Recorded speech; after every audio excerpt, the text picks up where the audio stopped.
Pandemi virus corona telah berdampak terhadap pelayanan kesehatan di sejumlah rumah sakit di Provinsi Aceh. Hal tersebut juga terjadi pada rendahnya cakupan imunisasi terhadap balita. Para orang tua khawatir membawa anak-anak mereka ke puskesmas di masa pandemi, seperti saat ini. Namun demikian, sejumlah petugas kesehatan dari Puskesmas Kuta Alam Banda Aceh tetap memberikan layanan imunisasi di posyandu desa.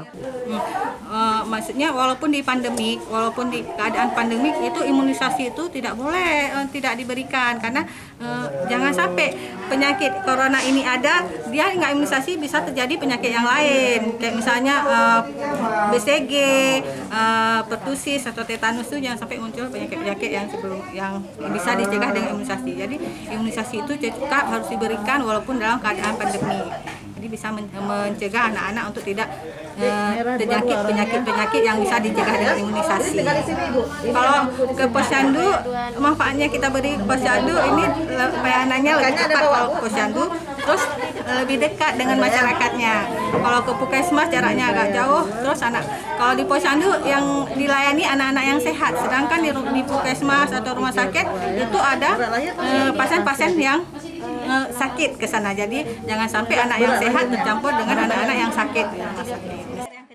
Dinas Kesehatan Aceh menyatakan cakupan imunisasi dasar lengkap anak di Provinsi Aceh pada tahun 2019 hanya 49%. Cakupan ini terbilang rendah dan jauh dari target yang ditetapkan 93%.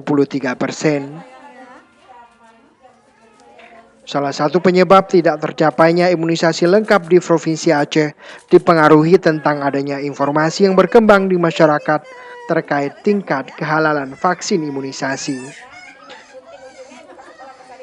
Faktor lain juga karena pandemi COVID-19 yang kini terus meningkat di Provinsi Aceh. Tim Liputan Aceh Video.